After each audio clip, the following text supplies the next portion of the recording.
एवढं सुंदर असे या ठिकाणी या कार्यक्रमाचं आयोजन केलंय आणि एवढ्या सुंदर पर्व काळावरती पुत्ररत्न प्राप्त होणं म्हणजे हे भाग्यच लागतं याच्यासाठी.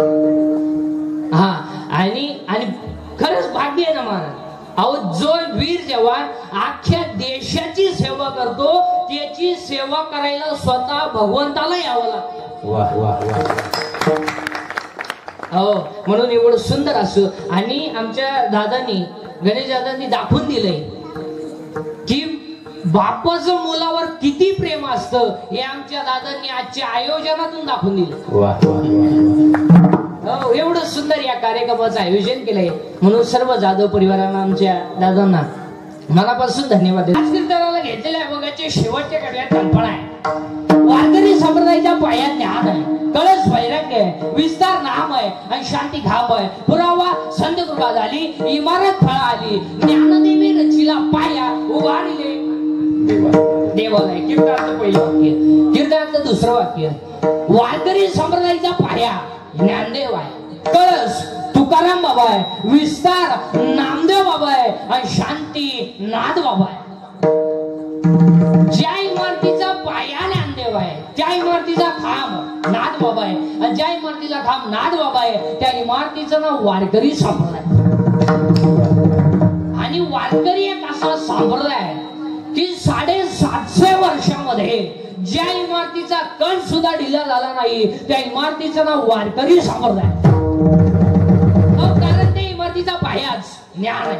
ज्ञान आहे म्हणून 750 वर्षापूर्वी काय ना मुलाचं नाव ठेवले ज्ञानदेव. ज्ञान देव ज्ञानच देव. पुरावा 10वा अध्याय. अभ्यासवणी ज्ञान, ज्ञानामध्ये ध्यान विशेषची. अभ्यासापेक्षा श्रेष्ठ ज्ञान आहे आणि ज्ञानापेक्षा श्रेष्ठ देवाचं ध्यान आहे. पुरावा 12वा अध्याय. जेथ जेथ संपत्ती आणि दया दोन्ही वस्त्या एका ठाया ते जाण धनंजया विभूती माझी. जिथं दया जिथं शांती, जिथं शांती तिथं दया, जिथं ज्ञान तिथं देव, जिथं ज्ञान देव ज्ञानच देव.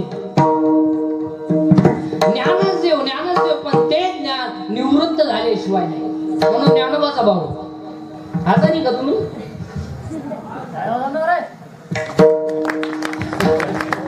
म्हणून ज्ञानोबाचा भाऊ बोलायचा निवृत्ती आहे. मिळवणं कसं सोपं आहे म्हणून भाऊ सोपा नाही. फायदा मुक्ती आहे.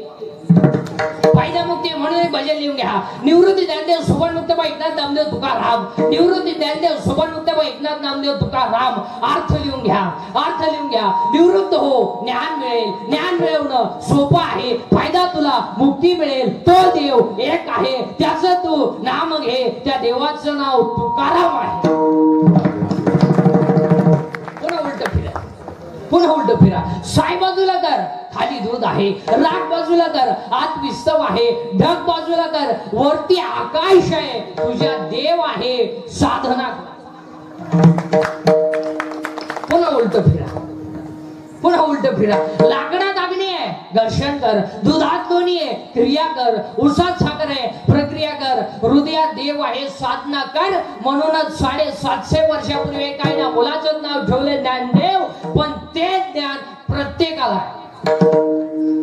पंखोद्याला वाजवण्याचं ज्ञान आहे. गाणाऱ्याला गाणाऱ्याचं ज्ञान आहे. मै सिस्टीम वाल्याला त्याचं ज्ञान आहे. पण ते ज्ञान परमार्थात चालत पुस्तकी ज्ञान आहे. पुस्तकी ज्ञानाचं व्हॅल्युएशन नाही. Valuation of man is depends upon his knowledge and characters. Without knowledge man has a non valuation.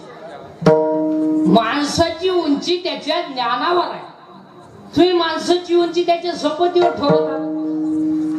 आणि संपत्ती असणारी माणसं ही विद्वानच असतात असं अजिबात नाही. जी विद्वान नसतात त्यांच्याकडे संपत्ती असते.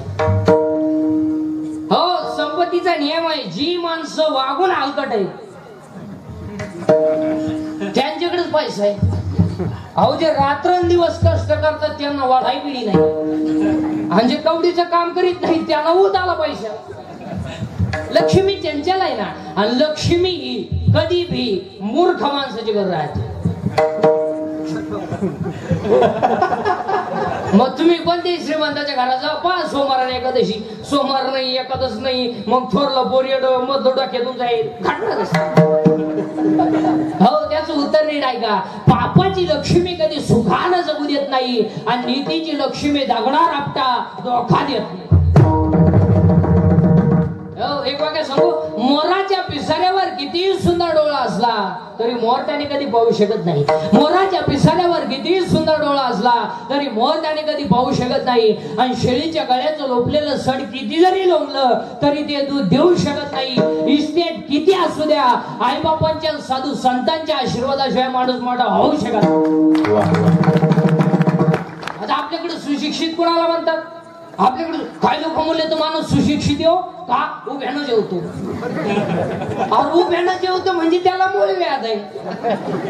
आग होती म्हणून उभ्यानं सुशिक्षित कोण आहे? ज्ञान देव, ज्ञानच देव. ज्ञानोबर आहे पहिले सुशिक्षित. 70 वर्षाच्या म्हाताऱ्याचं बसाय दान पाठ नाही.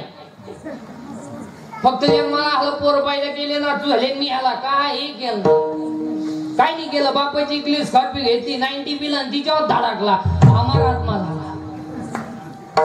काही नाही केलं. बापाचा गुण 2.5 स्कॉर्पिओ घेतली, हायवेनं गेला, धाबे उशावला, 90 मारली, कॉकटेल झालं, डिवायडर मधून आत गेला, जागा मेला तरी माणसं म्हणली सच्चा दिलदार व्यक्ती घ्या. अशाच मारणार महाराज. हो, एकदा नीती असाळी ना तर माणसाचं काहीच जायला लागत नाही, आपोआप जात ते. अरे वाक्य सांगा, हायवेच्या कडेला ज्यांनी जमिनी विकल्या आणि ज्यांनी विकत घेऊन हॉटेल टाकले त्या जमिनीचे मालक त्या हॉटेलमध्ये वेटर आहे. जमीन विकून ज्यांनी हॉटेल टाकले त्या जमिनीचे मालक त्या हॉटेलमध्ये वेटर आहे. आणि तो बसणाऱ्याला विचारतो, वडा आणू का पाव आणू? जमिनीचा मालक तुम्ही पाय महाराज. आपल्या गावात जेवढी जेवढी श्रीमंत माणसं आहेत ना, कोट्याधीश, एकालाही घरी चहा नाही. नाही, सगळे गरीबाचा चहा प्याला हॉटेल पुढे पाहतो, कडक कपडे घालणार, चहा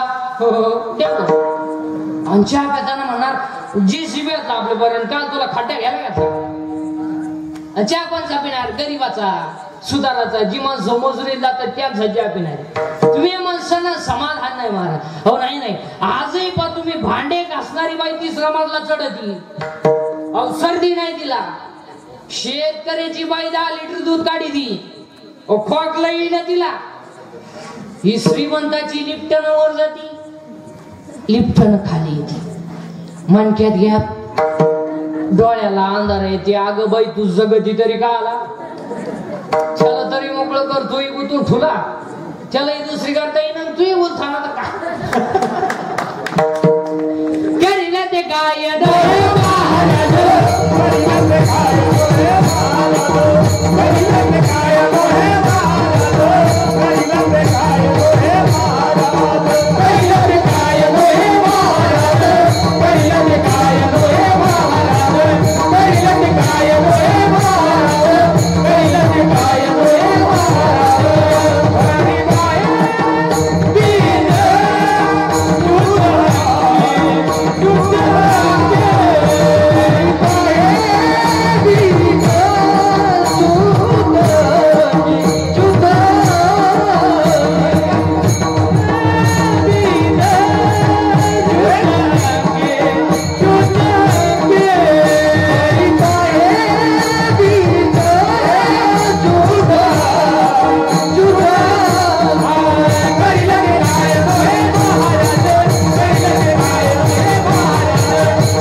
टिकू शकत नाही. पुरावा अध्याय नंबर 15 ओवी नंबर 35. विरक्ती वाचवणे ज्ञानाशी तगडेच नाही. ज्ञान हे वैराग्याशिवाय टिकू शकत नाही आणि वैराग्य हे भक्तीशिवाय घडू शकत नाही. म्हणून आज कीर्तनाला घेतलेला भगनामदेव वारदांचा आहे कीर्तनातला पहिला मुद्दा फायनल.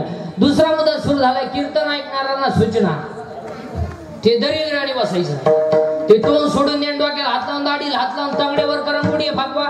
यायचं नाही हो लांब उभं राहायचं चांगला चप्पल ओढायचं पण आपल्या कीर्तनाला भामटेवानी बसायचं अहो इथं येऊन असं बसत आणि तसंच नेलं मग आपल्या कीर्तनाला भामटेवानी बसायचं आणि आपल्या कीर्तनाचं दुसरं वाक्य बोललं जायचं पटलं तर म्हणायचं नाही पटलं तर नाही म्हणायचं भामटेवानी आपल्या कीर्तन ऐकायचं नाही तर आम्ही म्हणायचं बैल का म्हणून तुझे म्हणायचं त्याच्या दुधाचा चहा ते जाऊन नको खेदा करू कोणाच्या गोष्टीचा नको खेदा करू कोणाच्या गोष्टीचा खेदा करू कोणाच्या गोष्टीचा नको खेदा करू कोणाच्या गोष्टीचा नको खेदा करू कोणाच्या गोष्टीचा नको खेदा करू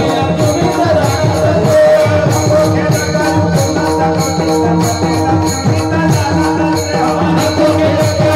गोष्टीचा बघितला तुम्ही सदा नको खेदा करू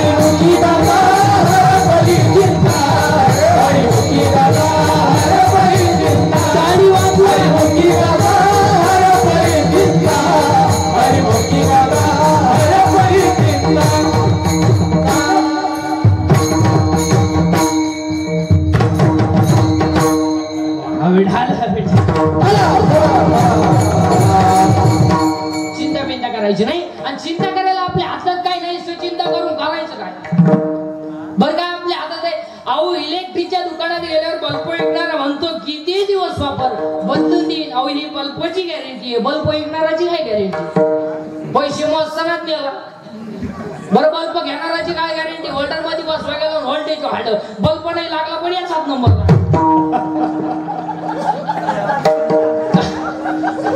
कोणाचा लागला बल्ब